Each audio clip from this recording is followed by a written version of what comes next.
Hello करीब 1.5 घंटे तक ठीक ओके एक मराठी पहिले मराठीत पहिले करूया रोल एव्हरीबडी ज्या प्रकारे तुम्ही आता उद्धव ठाकरे म्हणजे मला वाटतं आठवड्यात ही दुसरी भेट आहे, तिढा सुटलाय का? ज्या जागांवर तिढा होता मुंबईतल्या जागांसंदर्भात सुद्धा चर्चा होती. माननीय उद्धवजी यांच्याबरोबर मी चर्चा केलेली आहे काही बाबींवर. अखिल भारतीय काँग्रेस कमिटीचे अध्यक्ष माननीय खरगे साहेब, प्रभारी चेनी थालाजी यांनी माझ्यावर एक जबाबदारी टाकली की आपण उद्धवजींना भेटावे आणि त्याचप्रमाणे पवार साहेबांना भेटावे. असं की काही जागा प्रत्येकाला ज्या जागा गेलेल्या आहेत त्यामध्ये काही जागांमध्ये काही बदल होऊ शकतो का, एकमेकाला एक्सचेंज त्याला म्हणतो आपण, तशा पद्धतीनं हा एक विचार त्यामध्ये होता. तसा होत असेल तर त्या सर्वांच्या मान्यतेनं ते आम्हाला करायचं आहे. त्या दृष्टीने काही चर्चा ही झालेली आहे. दुसरं असं आहे की एक जबाबदारी अशी की काही विषय असे असतात, एवढ्या मोठं आता निवडणूक आहे महाराष्ट्राची, काही विषय असे असतात का ज्याच्यामध्ये प्रत्यक्ष जाऊन भेटून बोलणं आवश्यक असतं. असे विषय या निमित्तानं चर्चा केली आहे. त्या बाबतीतल्या ज्या गोष्टी घडल्या त्या मी माननीय चेनी थालाजींना आणि माननीय खरगे साहेबांना अवगत करणार आहे. काही कार्यक्रम आम्हाला जे घ्यायचे आहेत पुढच्या याच्यामध्ये, त्यामध्ये माननीय राहुलजी आहेत, त्याच पद्धतीनं शिवसेनेचे उद्धवजी किंवा पवारसाहेब, आदरणीय पवारसाहेब, त्यांना एकत्र काही कार्यक्रम आम्हाला करायचे आहेत. त्या बाबतीतली चर्चा ही झालेली आहे. इतरही काही गोष्टी आहेत का, साधारणतः सभा कार्यक्रम, त्याचा एकमेकाचा समन्वय, त्यातलं प्राथमिक चर्चा ही 65 उमेदवारांची यादी ठाकरेंनी जाहीर केली, त्यातही काही जागांमध्ये बदल होऊ शकतो असं म्हटलं जात आहे. कारण तुम्ही सुद्धा काही जागांवर क्लेम केला होता, त्यात उमेदवारी जाहीर करण्यात आली. काही जे करायचं असेल ते दोघांच्या संमतीनंच करायचं आहे. त्यामुळं अशी आज तर माझ्याकडे तशी चर्चेचा कोणता विषय नव्हता की जाहीर केलेली जागा आहे आणि तिच्यात आता बदल करायचा, असं माझ्याकडे कोणी आता तसं हे केलेलं नव्हतं. त्या व्यतिरिक्त ज्या जागा असतील याच्या बाबतीतल्या चर्चा मी केल्या आहेत. किती जागा आहेत? किती जागा आहेत? 2 दिवस बाकी आहेत. अशा किती जागा आहेत ज्यावर अजूनही चर्चा बाकी आहे किंवा तिढा आहे? नाही, चालू शकतं हे असं की या गोष्टी निवडणुकीमध्ये शेवटच्या क्षणापर्यंत चालतात. मैत्रीपूर्ण हा विषय बिलकुल आम्ही करणार नाही. असं आहे की महाविकास आघाडी म्हणून सामोरे जाणार आहोत आणि एकमेकाला मदत करत अशा पद्धतीनं आम्हाला महाविकास आघाडीच्या जितके चांगल्या जागा निवडून आणता येईल. आम्ही टार्गेट 180 पेक्षा जादा ठेवतोय. आम्हाला सरकार आणायचंय, मुख्यमंत्री हा महाविकास आघाडीचा करायचा आहे. क्लिअर झालंय. मुंबईची थोडी चर्चा बाकी आहे आणि स्वतः वर्षाताई त्यासाठी माझ्याबरोबर उपस्थित होत्या. प्रचारादरम्यान नाही आहे, चर्चा आहे अजून. प्रचारादरम्यान भाजपच्या नेत्यांकडून अशा प्रकारचं वक्तव्य करण्यात आलेलं आहे, आक्षेपार्ह वक्तव्य करण्यात आलेलं आहे. कसं पाहताय तुम्ही? कसं जयश्री एक असं आहे की राजकारण आपण करतो, भाषणं असतात, लोकशाहीनं मतांतर दिले, मांडण्याचा अधिकार तो दिलेला आहे. पूर्वीच्या काळामध्ये ते उच्च पातळीला चालायचं, तात्विक पद्धतीनं चालायचं. दुर्दैवानं पातळी या 5 वर्षात अत्यंत खाली आली आणि त्याचं स्वरूप आम्हाला पाहावयास मिळालं की खरं जे सुजय विखे आहेत ते संगमेर तालुक्यात येतात, त्यांचा तो अधिकार आहे.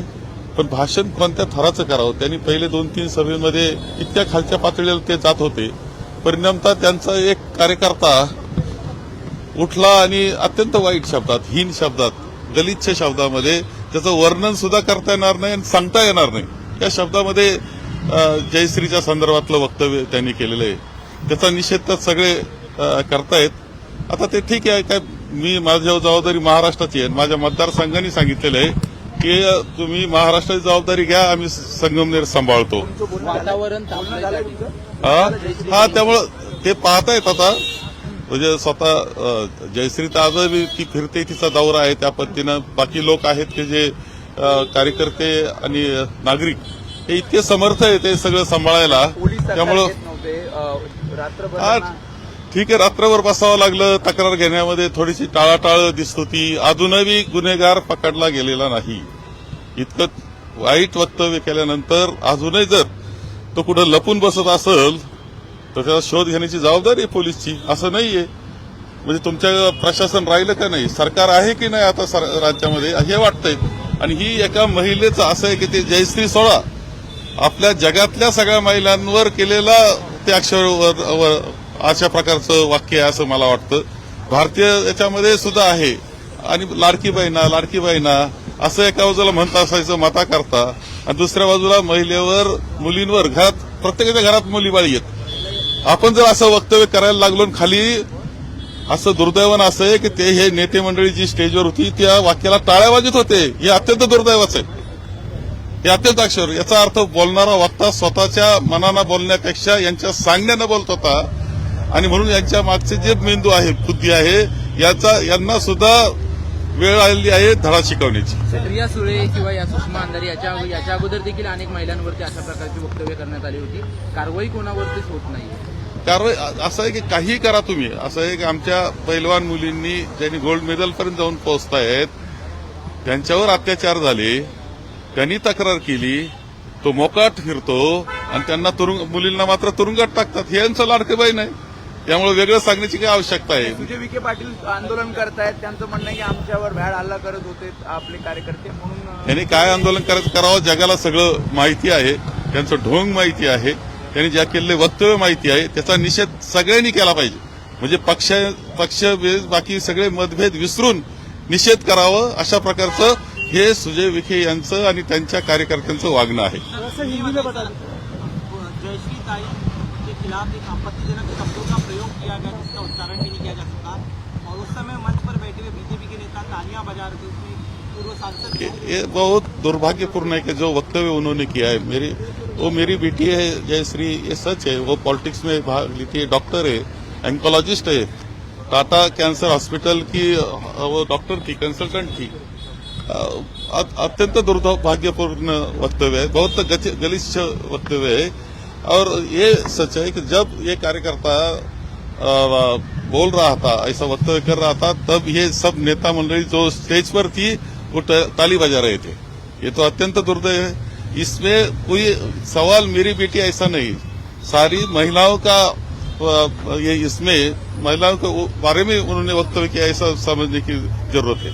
इतना 12 घंटे से ज्यादा समय हो गया लेकिन अब भी आरोपी गिरफ्तार नहीं हुआ है. नहीं, उन्होंने तो एफआईआर लेने में भी बहुत टाइम लिया. अभी तो आरोपी कहाँ बाहर गया है, किसने छिपा दिया है उसको, वो जिम्मेदारी पुलिस की है.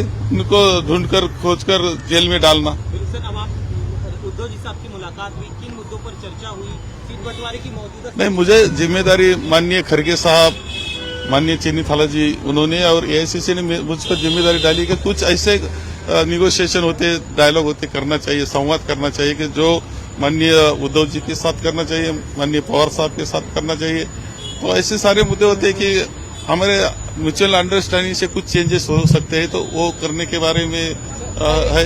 कुछ ऐसे कि हमारे प्रोग्राम हमें लेने हैं स्टेट में, जिसमें राहुल जी रहेंगे, खुद राहुल जी रहेंगे, उद्धव जी रहेंगे, पवार साहब रहेंगे. तो उसके बारे में क्या कर सकते हैं, कौन से टाइम पर लेना चाहिए, डेट क्या होनी चाहिए, ये इस पर सब चर्चा हमने की है.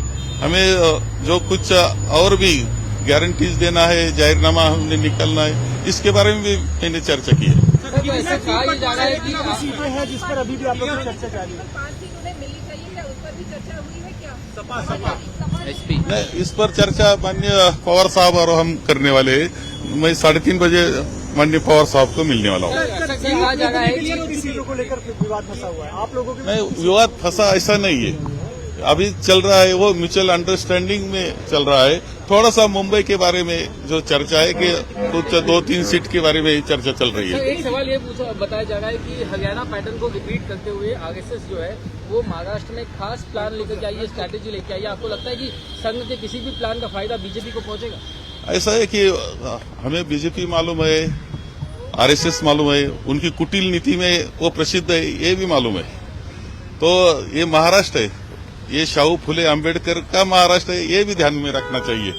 किसी भी ऐसी कृति वो जो करेंगे उसको हम फंसेंगे नहीं, हमारी जनता फंसेगी नहीं, महाविकास आघाड़ी के साथ में रहेगी। सर अब तक कितनी सीटें क्लियर हो चुकी उस बारे में थोड़ा सा क्लैरिटी दे दीजिए। 288 में नहीं, ऐसा है कि अभी म्यूचुअल अंडरस्टैंडिंग चल रही है। कुछ मुंबई के बारे में थोड़ी सी चर्चा हम तो कर रहे हैं, उसमें भी फिर एक बार बैठना पड़ेगा हमें और उसमें भी कुछ ना कुछ हल निकालेगा। तीनों दलों में से कोई एक पार्टी 100 सीट पर लड़ेगी, आप लोग का कांग्रेस का नहीं, प्रयास अभी तक टोटल की नहीं हमने सब सीट की। सर राहुल जी की नाराजगी की खबरें कल से आ रही थी कि वो ये बिल्कुल गलत खबरें है, कोई नाराजगी नहीं है।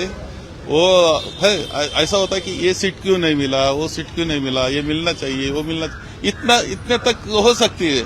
इसका मतलब जब 3 पार्टी इकट्ठी होती है तो ये चर्चा होने वाली है, तो इस पर चर्चा हो गई, लेकिन नाराजगी ये कोई गलत ऐसा त्यांचं म्हणणं की अधिक जागा मिळाव्यात असं काही चर्चा झाली की अधिक जागा मिळायला हव्या होत्या काँग्रेसला म्हणून नाही याच्यामध्ये असं एक जागा मिळाल्या पाहिजे हा प्रत्येक पक्षाचाच अधिकार आणि हक्क आहे आणि आग्रह असतो, परंतु शेवटी 3 पक्ष एकत्र येतात, मित्र पक्ष असतात, त्यावेळेस मर्यादा त्या येणारच हे त्यांनाही समजतं, परंतु असं असतं की ही जागा मिळाली पाहिजे होती हे तर कोणीही साहजिकपणे म्हणतं, इतकंच त्यांनी म्हटलं, नाराजगी काही नाही। आपण बैठक घेणार आता पुण्याला, तिन्ही पक्षाचे नेते एकत्र बसून आता पुन्हा एकदा चर्चा आणि आज 3:30 वाजता मी माननीय पवार साहेबांकडे चंद्रजी पवार साहेबांकडे जातो आहे, त्यावेळेस मला वाटतं की खासदार संजयजी राऊत सुद्धा उपस्थित राहतील शिवसेनेच्या वतीनं, तसं चर्चा झालेली आहे। महाराष्ट्र बीजेपी अध्यक्ष ने कहा है कि योगी की सभा के लिए 25 से 30 डिमांड आ चुकी है, उनके पोस्टर लगे थे, बटेंगे या कटेंगे, तो ऐसा है कि वो मुख्यमंत्री है योगी जी, उनकी सभा की डिमांड होगी इसलिए कि एक ही अभी इलाज इनके पास है, महायुति के पास, बीजेपी के पास एक ही है कि बंटवारा करो, समाज में धर्म में भेद करो, समाज में भेद करो, जाति में भेद करो, ये इसके लिए उनको योगी चाहिए, लेकिन हमारी कॉन्स्टिट्यूशन बोलती है कि सब समान है, सब समान है। सर आता संगमनेर जाळपोळ प्रकरणी केंद्रीय गृहमंत्र्यांनी दखल घेतलेली आहे, चौकशी सुद्धा होऊ शकते असं आपल्याकडे. जे काही संगमनेरमध्ये जाळपोळ प्रकरण घडलं त्यामध्ये संजय विखेंनी असा आरोप केला आहे की तेव्हा एक लक्षात घ्या का संगमनेरला जे घडलं त्या माजी खासदाराच्या विखेंच्या उपस्थितीमध्ये त्यांनी आयोजित केलं, याच्यामध्ये तो त्यांचा वक्ता बोलला, हे निषेधार्ह आहे। ते केवळ माझी मुलगी म्हणून नाही तर सगळ्या महिला, देशातल्या महिला, जगातल्या महिला, आपल्या बहिणी, सगळ्या आपल्या आया, या सगळ्यांकरता वाईट गोष्ट तो बोललेला आहे आणि त्यामुळं याचा निषेध तर भारतीय जनता पक्ष नाही सगळ्यांनीच केला पाहिजे, या मताचा मी आहे। आता विखे हे करतील, ते ढोंग करतील कदाचित तसं, परंतु ते खरं नाही, कारण त्यांनीच त्याला बोलायला लावलं असं आमचं मत आहे। आता केंद्रीय गृह मंत्रालय तपास करणार सगळ्या गोष्टीचं काय वाटतं, काय नाही, ठीक आहे, आता चौकशी काय करायची असतील ते करतील। विदर्भातल्या काही विद्यमान आमदारांची तिकीटं दाखवण्यात आलेली आहेत, कारण काय आहे नेमकं? नाही, आता हे तो प्रत्येक पक्षाचा विषय असतो, त्या पद्धतीनं ते करतात, त्यामुळे काही आमदार असतात का त्यांची तिकीटं जातात, हे साहजिकपणे असतं। मला माहित नाही का कशामुळे काय झालेलं। काँग्रेस सेंचुरी मारेगी? Thank you sir.